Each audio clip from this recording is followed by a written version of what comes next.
di konten kali ini kita bakal ngobrol-ngobrol santai sama ada main game atau quiz. Terus habis itu yang kalah atau nggak bisa jawab itu bakal dapat minuman yang nggak enak atau yang aneh. Oke, di sini aku sebagai host hari ini, Alivia, sama teman-teman yang lain. Boleh perkenalin diri kalian? Halo, nama aku Rahuli Kusuma Devi dan teman saya. Halo, aku Ranisha Mukti. Aku Arin. Aku Nida. Dan aku Mila. Nah, BTW jangan salfok nih ya sama nama konten kita, yaitu Six Pack Gang. Biasanya kan Six Pack dihubunginya sama olahraga, tapi di channel kita ini nggak melulu tentang olahraga atau tips-tips yang biar Six Pack, tapi kita juga ada podcast-podcast kayak gini. Tapi sebenarnya apa sih Six Pack Gang itu? Boleh dijelasin sama teman-teman salah satunya? Ayo pencetus Six Pack. Oke, jadi Six Pack Gang itu kan dari kita yang berenam nih. Terus kita gabungin gitu, kita buat satu konten atau satu channel YouTube, jadinya Six Pack Gang gitu. Sesimpel itu. Nah, itu ternyata teman-teman. Oke, aku buat info aja nih ke teman-teman semuanya. Kalau kita itu mayoritas di sini itu anak rantau, kecuali aku gitu. Boleh dong dari teman-teman spill kayak kesah apa sih sebagai anak rantau gitu. Kalau aku sih karena kemarin tuh habis pulang ya, berhubung ini habis lebaran itu tiket kendaraan tuh pada naik semua tahu. Jadi pengeluarannya tuh lebih banyak di perjalanan dan mahal. Jadi malas pulang. Iya, sama. Jadi kemarin kan waktu aku survei magang ke Malang, itu kan naik kereta. Nah, entah kenapa tiket kereta tahun lalu sama tahun ini tuh beda banget. Tahun ini naik jadi 100.000 lebih gitu. Kalau tahun dulu kan, tahun kemarin kan masih 60, 80 gitu sih. Padahal ya jaraknya memang ini ya lumayan dan sama. Nah, kenaikan tiket bus ini juga masuk akal nggak sih? Karena menurut aku biasanya udah sama, kemudian kursinya sama, itu juga sama, tapi harganya dan terus. Nah, benar. Sorry for the interruption, guys. Nah, seperti yang dibilang Mila tadi kan aneh karena jasanya sama, kursinya sama, sopirnya juga mungkin sama, tapi harganya naik. Nah, ini menarik. Ini bisa dicatat kalau inflasi transportasi ini termasuk inflasi transportasi darat. Nah, setiap kali ada kenaikan, pasti otomatis ada pengeluaran bulanan yang membengkak. Karena dari transportasinya tadi kan udah naik, otomatis harga-harga juga ikut naik.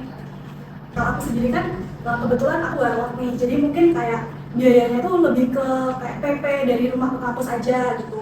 Nah, kalau yang aku rasain sih kayak lebih ke naiknya harga sembako ya kan, kalau kita pesan makan atau jajan di luar kampus kan jadi lebih mahal gitu. Terus soalnya kan pakai transportasi buat anterin atau gimana gitu, jadi ngaruh ke kenaikan harga sembakonya. Jadi penting juga ya ternyata kalau harga tiket-tiket transportasi pada naik, otomatis kayak harga barang-barang itu juga ikut naik gitu. Ujungnya gimana tuh buat kita? Dompetnya jeblok.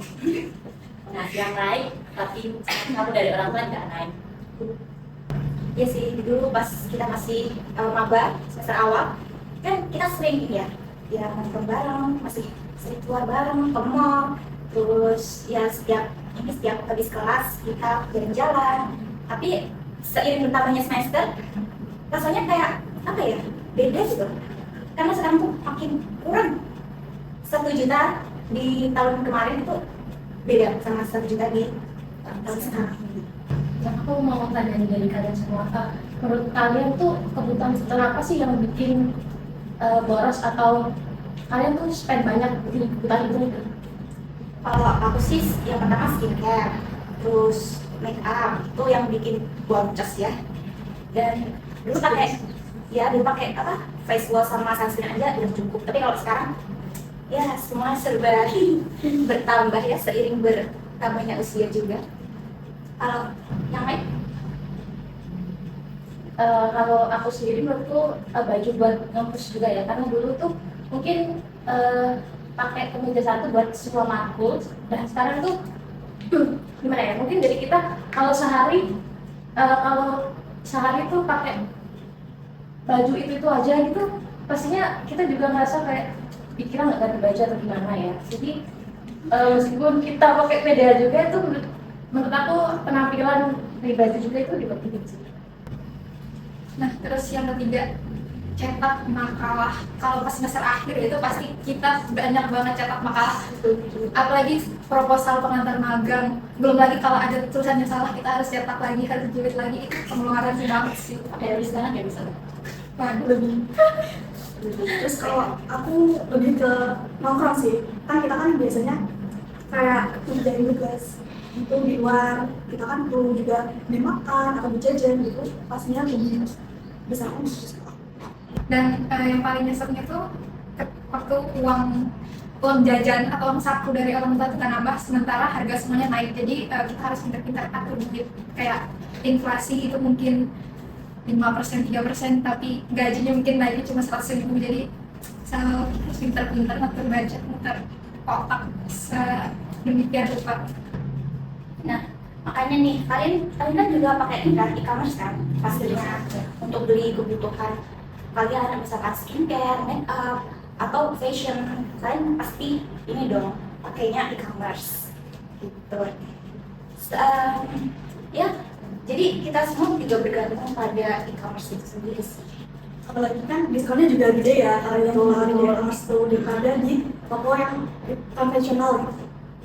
Maksudnya aku juga sekarang kalau beli perlengkapan tuh lebih ke e-commerce tuh, tanggal kembar gitu kan biasanya diskonnya besar, kalau enggak dari live official store-nya, daripada kita ke offline store-nya itu diskonnya dikit dan juga barangnya juga sama, selisihnya sangat lumayan lah. Soalnya kalau biasanya apalagi kalau kita para cucu ya, kayak perbedaan 1.000 atau mungkin 5.000 di toko yang berbeda itu sebenarnya banget gitu. Jiwa imannya Ongkirnya. Terus kalau e-commerce tuh kadang juga ada voucher cashback, apalagi tanggal kembar atau mid year and year itu pasti vouchernya gila-gilaan. Jadi kita bisa lebih hemat dalam pengeluaran. Iya itu kan juga capek ya kalau harus keluar rumah kayak gitu, kan lebih simpel gitu, bisa pakai di rumah.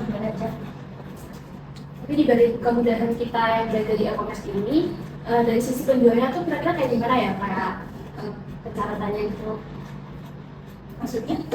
Kayak misalnya kita belanja terus dapat voucher, itu di penjualnya dia gimana nyatanya? Kira-kira? itu ada beberapa toko yang sekarang kan ada aturan sih, nggak tahu ya itu aturannya gimana, tapi beberapa toko di e-commerce tuh wajib bayar pajak. Gimana ya perhitungannya atau regulasinya yang berlaku di e-commerce? Terus kalau kita dapat potongan harga atau cashback tuh emangnya kenapa aja ya? Nah, aku dengar juga kalau e-commerce itu sekarang mulai potong pajak buat penjualnya, jadi penjualnya nggak bisa kabur dari pajak.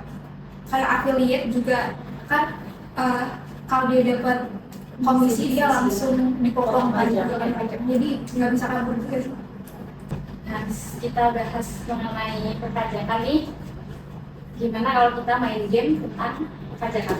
Itu seru tuh, ya. Wah, Boleh, boleh. siap banget. Siap banget. Nggak berantem. Udah.